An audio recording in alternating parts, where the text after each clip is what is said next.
Well, hello, it's Richard Pearce from Finextra TV, and I'm joined today by Alan Smith. Alan Smith works at HSBC, and he's the Senior Advisor for ESG Risk and Inclusion. Alan, good morning.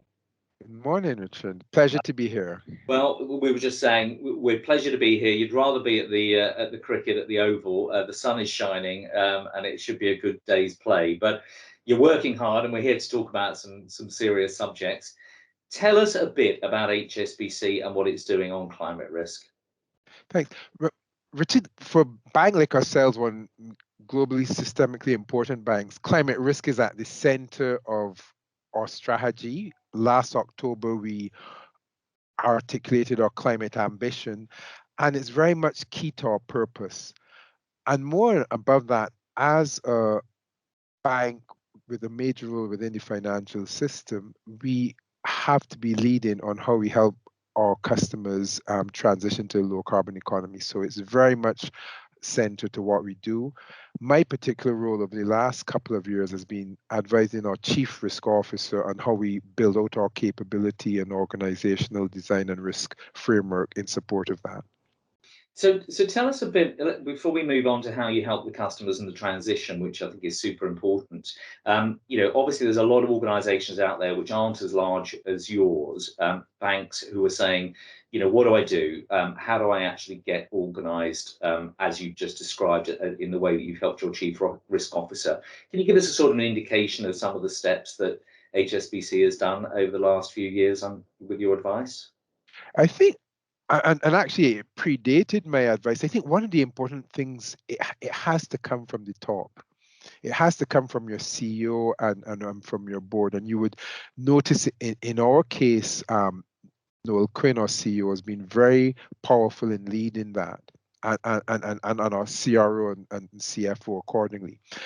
And that is really, really important, that the leadership of the need to move to a more sustainable business model, to be really having sustainable finance up front and center, comes from the top. And in our case, that has been very much there. So if we go back a couple of years ago, actually going back even to 2017, we set targets around the volume of green financing that we would have wanted to have done. That in turn gives a lot of the air cover, a lot of the permission, and indeed a lot of the initial resourcing that you'll need to make it real. But it's essential on a climate change program like the ones that we're talking about, that the leadership must come from the very top, at the CEO, the executive committee, the board level. Yeah, and I think that's been really clear with Noel Quinn's role. I noticed that you've done various things, in terms of saying, okay, there's a prudential responsibility. We've got to do, risk analysis back to the central banks, but also we've got to obviously know what our own book of business is, and then we've got to identify opportunity. And you've done things like scenario planning, war gaming. Are you able to give us a sense of some of the kind of mechanisms that you've used to activate the firm? Again, you've touched on some rating. One important thing, as you just said, is to bring out that there's opportunity as well as risk. Climate change is defining business opportunity and risk that we in this generation have to manage. And one important thing was actually just re-emphasizing that there are opportunities as well as risks. But then, as you pointed out there, the importance of scenario analysis. One of the things that's unique about climate change is that it's all happening in the future. The big dimensions are beginning to happen now, but the end game that we need to get to in terms of making sure that we're net zero by 2050 means that we have to be doing a lot of scenario thinking and a lot of scenario analysis in that period between now and then. And so one of the key mechanisms to use to mobilize that is scenario analysis. Many of us are engaged in various regulatory stress tests. We're in the middle of the Bank of England's exploratory scenario analysis exercise. But even more than just looking at it from a regulatory perspective, that begins to give us the insights into how our portfolios, how our clients may need to evolve over the next 3 decades. And in a way which I think is profoundly important. That use of scenario analysis is vital to helping us understand and manage and take action around climate risks. Yeah, and I think that leads us on to, I know that your leadership team have said publicly, that banking in general, not HSBC, and obviously therefore corporates that are providing a lot of the disclosures don't have the data that's needed on biodiversity, on carbon, and a big investment needs to get that across supply chains, etc. Because how can you do full scenario planning, in the absence of the data? How do you get going? Because you've obviously got to get started in the absence of full data, and then also secondary question: what are you doing to try and complete that data? I think it's one. I think just as you just said, you have to get started. One of my mentors, who actually was a theater director, she said to me, Alan, one thing which you must do is that you must look before you leap, but you leap nevertheless. Mm-hmm. And I think when it comes to climate data, we have to have exactly that mindset. We do not have perfect data, and in many cases, it's incomplete. But we must realize against that backdrop that data is a challenge, but it's not an excuse. And to some extent, as risk managers, our whole life is about having to deal with uncertainty and, in some cases, incomplete data. And I think one of the important things when it comes to climate is to have that recognition that, yes, the data is challenging. There are many new areas on which data is going to be required, more geospatial data. The requirements around emissions are taking us into almost a scientific dimension of risk management that we would not have had before. But we need to move.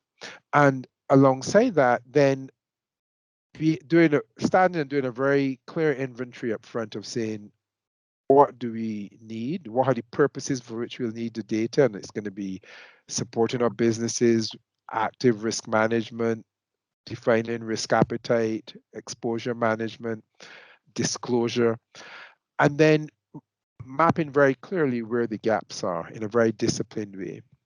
And then starting to build the investment and the actions around that. One of the things which I like to tell people when it comes to climate data is the bad thing about climate data is that we don't have what we need at the current time. But then I say the good thing about climate data is that we don't have what we need at the current time because it allows us to be building from the outset without kind of some of the legacy challenges that most of the sector have had over the last 3 decades on data more generally. It allows us to build it in an integrated and thoughtful way from the outset. In particular, when you have the ability to digitize at scale and use lots of techniques, AI, machine learning, distributed ledger technology in support of building, a really robust climate data approach from the outset. Yeah, I mean it's fantastic to sort of hear you, identify that so clearly because a few years ago people were talking about some sort of wacky ideas, but yes, asymmetrical data. You're used to managing, not having all the data in risk, but also getting that data from many different sources and then applying, obviously, the risk management discipline to it. The thought I had on that is also, of course, a lot of data is now, you need forward-looking dynamic data as opposed to sort of historical static data. That I assume is part of your thinking as well. It is, and also though, it's what we as risk managers do. By definition, if you're a risk manager, you're looking at forward-looking data. It's one of the kind of the inherent seeming contradictions in risk management that if you've had historical data, it's about stuff in the past, and that isn't risk. It's about, risk management is about looking forward to the uncertainties ahead and trying to work out how you glean the opportunities and risks and manage accordingly. So in many ways, climate risk is forcing us as risk managers and business leaders to do what we say we want to be on the tin. Yeah. Understanding the uncertainties ahead and managing against that backdrop. And I think when you begin to look at that and realize that all climate risk now should be about forward-looking data and how things may go. One, it helps you to understand that the uncertainties are the wicket that we're batting on, rather than something that's peculiar. And again, it gets you in the mindset of how you need to look at that. And what I'm finding is very useful. You're beginning to find some valuable frameworks to at least give insight. So PCAF, with their proposed carbon reporting standards and disclosure standards, has a very valuable disclosure framework around data, where you almost have a data scoring framework, from where you're sure about your data to where you're completely unsure, and any kind of shades in between there. That, again, allows people to move ahead in a very transparent way to say, look, actually, for this particular part of the portfolio or for this particular risk, we have a greater degree of comfort around the data that we've got, and the gaps are this. And for these other bits, we don't.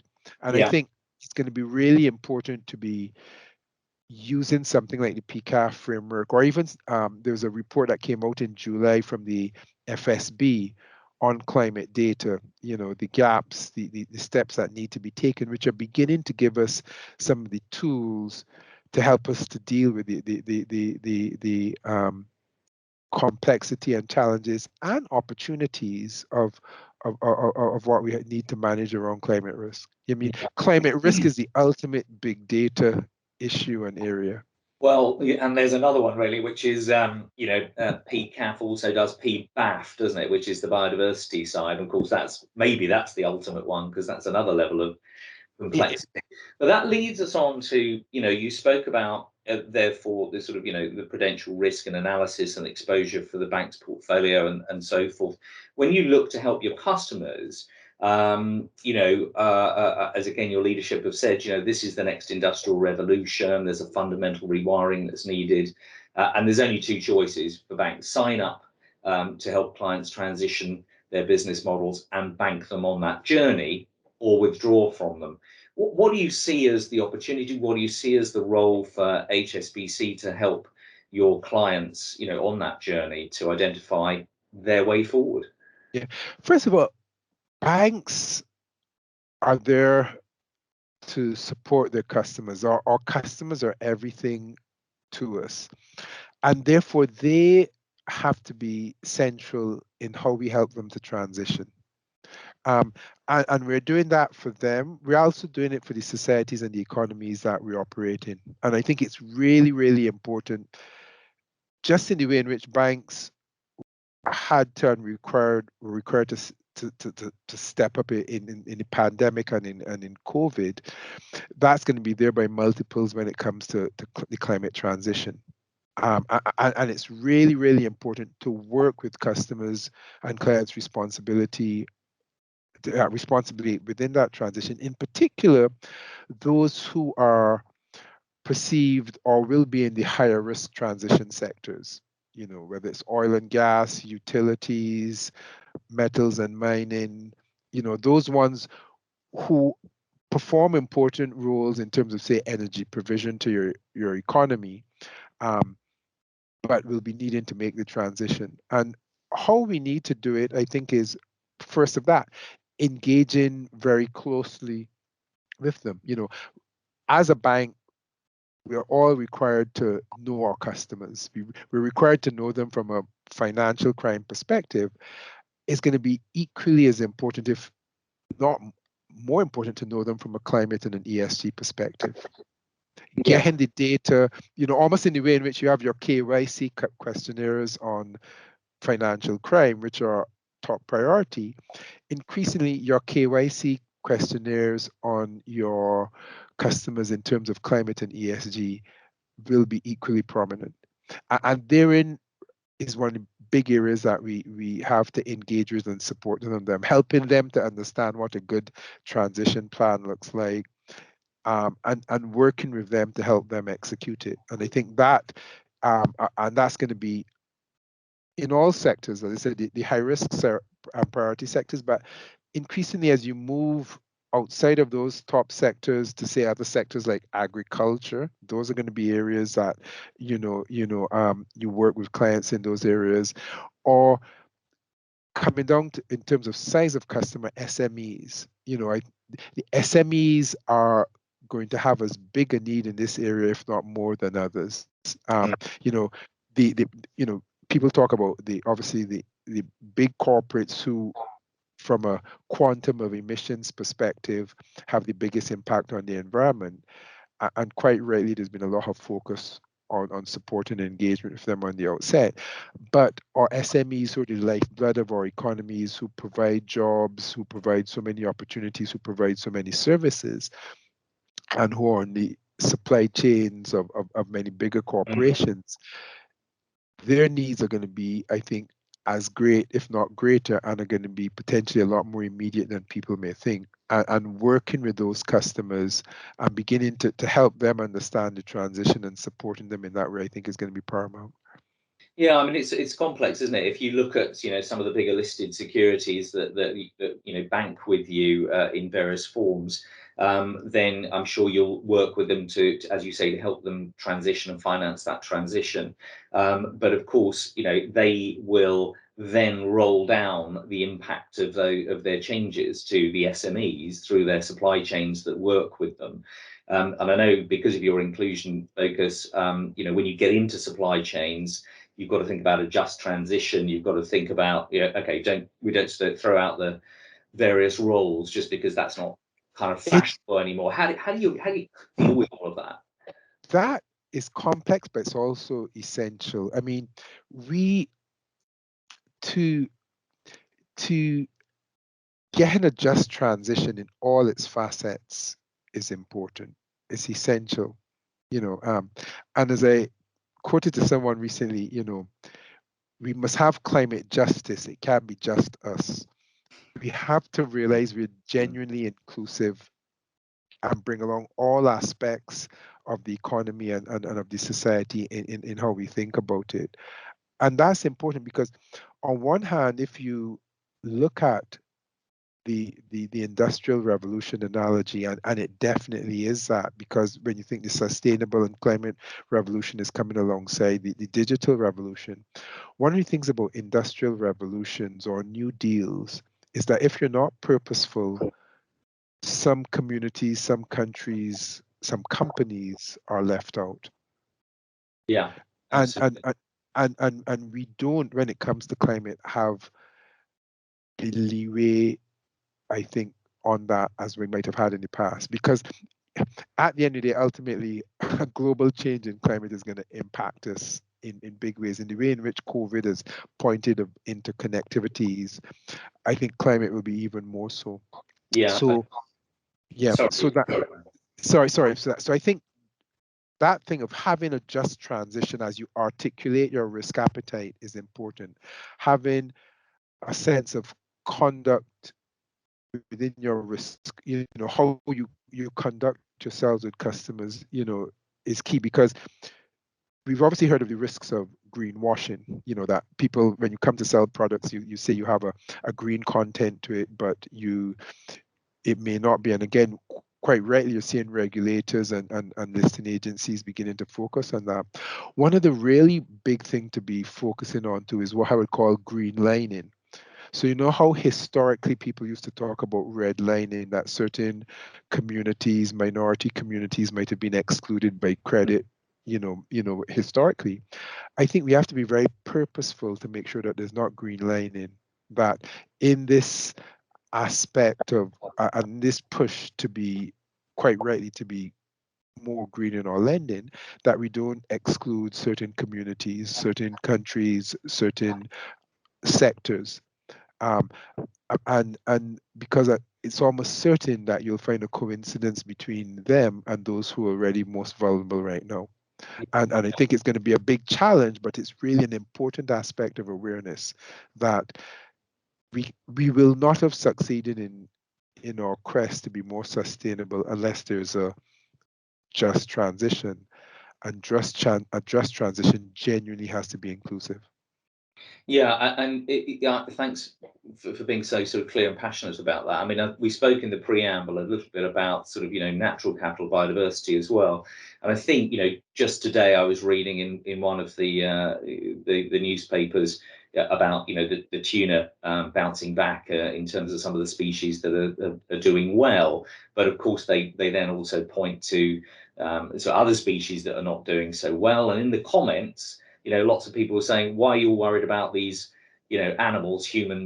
Us humans are suffering here as well. And of course, if we try and parcel away little bits of land and protect it, and we don't take into consideration, the livelihoods of those people around, then actually, the biodiversity won't bounce back. So again, it's a complex area of focus. But I know natural capital, natural solutions, biodiversity, that's also something of importance to you, isn't it? Yeah, and I think, and you've actually touched on something which I think is fundamental. When we've looked at the E of ESG, we've kind of historically talked about, we've almost looked at the E and defaulted immediately to climate. But if we haven't realized it as yet, climate and the environment and natural capital and biodiversity are inextricably linked. And really quickly we have to do that and start incorporating it. Obviously we've had that, quite rightly had that focus on priority on climate, but for us to really properly execute our sustainable ambitions across the sector, across the economies, biodiversity and natural capital have to be factored in. And one, because actually it's a real value, a real cost, a real price to the economy and indeed to companies. It's interesting over the last couple of weeks where you found some mining companies in announcing their results talking about how strongly they bounced back with the demand since COVID and with the increased demand for minerals that will be supporting the low carbon economy, but actually at the same time highlighting as a risk water shortage. And so even today, before we are seeing even more extreme climate events, you're seeing the ways in which natural capital, if I use water as one of them, already beginning to have financial impacts or potential financial impacts on sectors today. And that can and will only amplify as we move more into transition under whatever scenario. So you hit on something important, that actually going forward from here on in my view, climate will be indivisible from natural capital and the environment if we're to manage it properly. And indeed, you're already beginning to see that expectation coming from investors, from kind of the regulatory authorities. I mean, the EU has put a very big focus on it. Here in the UK, we had the Dasgupta report, which really brought a lot of focus on it. And even if you look at how we've had TCFD around climate-related disclosures, there's also now the TNFD who's beginning to do a similar consultation. And my view is that will need to be accelerated, because for us to really properly and fully, as I said, meet our climate ambitions, how we address and consider natural capital and biodiversity is going to have to be a very important part of it.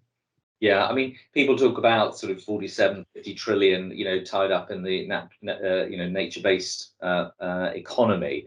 I mean, the truth is, as Simon Zadek says, it's 100%. We 100% rely on nature, Yeah. and you can't divide climate from biodiversity from humans, because, of course, we're all totally independent on this. But moving on a little bit, TCFD you spoke about just now, the Net Zero Banking Alliance. I know HSBC, Noel Quinn, etc., are very active and talking about coming up for COP26, slightly ahead of that. There's going to be an architecture to help deliver the plan that you're talking about, with a coalition of banks, science-based targets, carbon footprints, and so on and so forth. Are you able to give us sort of any indication of how that's progressing, or the scope of that? Well, you'd have seen earlier in the year, we would have had our, we had a climate shareholder resolution, which has set out the the commitments that we have given in terms of what we'll be disclosing in terms of our temperature alignment analysis by the end of this year and beyond. And that is going to be essential because it's really showing on a very clear and transparent and science-based, evidence-based way how we're going on that transition towards, 1.5-degree net zero world. Going back to your point of data and measurement frameworks, the TCFD themselves came out with a measuring temperature alignment framework paper at the back end of last year, which points to the methodologies that we, the entire industry, be taken on board to help articulate that. Coming back to your earlier question, a lot of it is going to be on the data. Yeah, but that is a top priority, and in particular one which we and many banks now have given to our shareholders through the resolutions that we've got passed.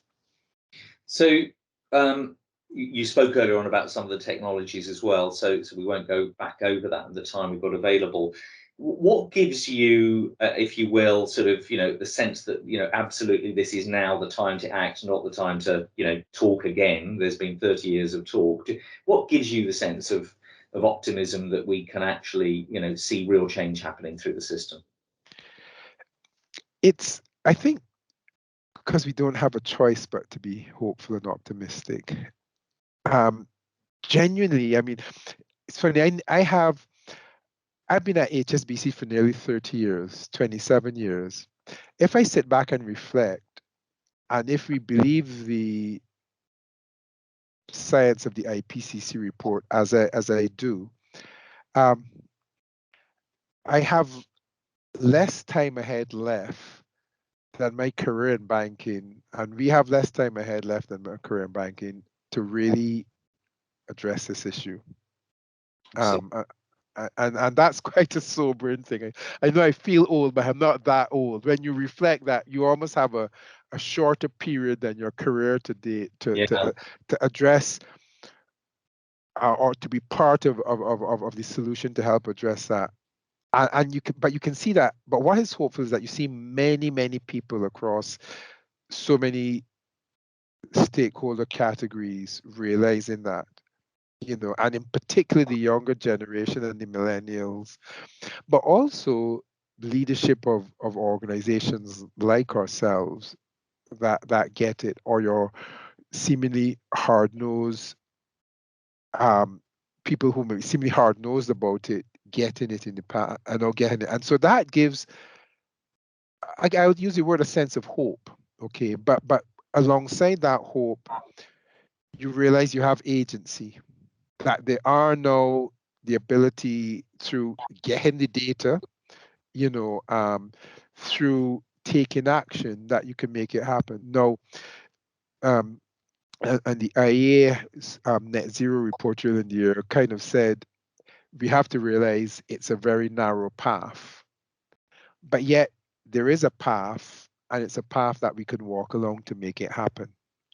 And you're already beginning to see the technologies, the alternatives. So whether it's renewable energy in all its form, and the way in which the economics is going on renewable energy, where it's so many of the new methodologies which will allow us to go to a low carbon world, whether it's kind of electric vehicles, whether it's increased electrification, whether it's going to more plant-based diets, there's a whole range of things that we can have and take agency from the corporate level, but also where you're beginning to see at a national and political level the kind of parallel actions that need to be taken as well. So you have to have that sense of hope, that sense of agency, that sense of urgency will genuinely help us to get across that path. Narrow though it is, it's doable. Yeah, necessity, of course, is the mother of invention. As if we've learned that in the last 18 months, we've learned nothing else. Tell us, definitely. Yeah. What's next? How do people engage with both HSBC? Tell us about, you've got some exciting news as well, perhaps. Oh yes. No, so I mean, well, obviously from HSBC and me, and you can see, and I'm almost from all of our customers' perspectives, all of your discussions with your relationship managers, invariably you should be having that discussion around climate and ESG. It's very important to us, and I would expect it to be very important to you. I mean, we HSBC has just restated and updated its purpose about opening a world of opportunities, and within that we have 4 strategic pillars: focusing on our strengths, energizing for growth, digitizing at scale, and transitioning to net zero. That transitioning to net zero is a core strategic pillar. So really, as you engage with us in whatever way, realizing it's something that's our top priority. And and one of the ways in which we do that is always in providing and providing solutions for our clients, but even as you said, in knowledge sharing and knowledge building, as this particular interview is one of them. From my perspective, at the end of this year, I'm moving on fully to become first Church Estates Commissioner at the Church of England. And in many ways, the Church of England is the ultimate ESG investor, with a very demanding shareholder right at the top, but also has been quite instrumental in kind of initiatives like the Transition Pathway Initiative. And so going into that role will give me, greater opportunity to continue to do that. Well, that's really exciting and very clear for what people need to do with if they're an HSBC customer, and exciting to hear what you're up to. Alan, it's been a pleasure and a privilege to talk to you, meet with you, and I hope we can, keep in touch as you move into your new role as well. But for now, thank you so much for your time. Thank you very much. It's been a real pleasure, Richard. Take care.